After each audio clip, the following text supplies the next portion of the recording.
So earlier today, the Welsh Government has introduced now a form of restrictions on Rhondda Cynon Taf, similar to what's in place in Caerphilly, with the addition of pubs being forced to close now by 11 PM across the county.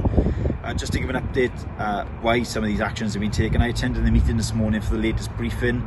The incident management team, which are all the specialist advisors, all the people looking at the data from Public Health Wales, the Local Health Board, etc., they have been pouring through what the situation is, looking at the latest test and trace information.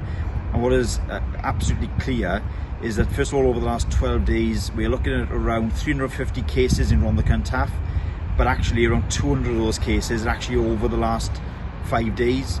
The number of people who've been asked to self-isolate during that period has now grown to 1,500 people. And so for a 10-day period, around 1,500 people have been asked to self-isolate because we believe they come in contact with somebody who's tested positive.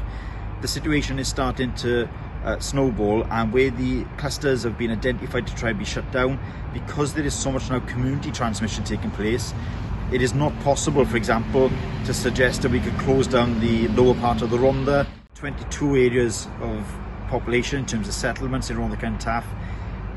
15 of the 22 show the cases are now above 50 per 100,000. In some instances it's above 60, and there are some communities in Rhondda Cynon Taf which have over 100 cases per 100,000, which is well into the intervention matrix which the government and UK government and everybody else uses in terms of when or not they should intervene. The situation can be turned around. I know there's going to be a huge number of people disappointed. I'm really disappointed within this position.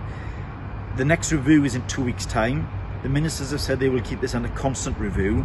So I really hope that over the next 2 weeks, by everybody now really following the rules, wearing a face mask inside and outside whenever you go anywhere, making sure you do social distancing, don't have people around your houses, make sure you wash your hands regular. All these kind of messages and these simple actions can make a difference, and I hope in 2 weeks' time these restrictions can either be relaxed or even removed. We've seen in Caerphilly the restrictions brought in there just about 8 or 9 days ago are making a difference. The figures are going back down, people are acting differently. We can do that, I'm sure, you're in Rhondda Cynon Taf. Lastly, I'd say is there is going to be a huge number of questions. I don't have all the answers at present. I know the Welsh Government is working through the guidance this afternoon and finalising information. The Council will be putting links onto the social media and onto the website, redirecting you to the Welsh Government, because obviously with them making the decision now, they'll be putting the rules in place. But all I'd say is please try and follow the rules now over the next couple of weeks, and we can make a difference on this.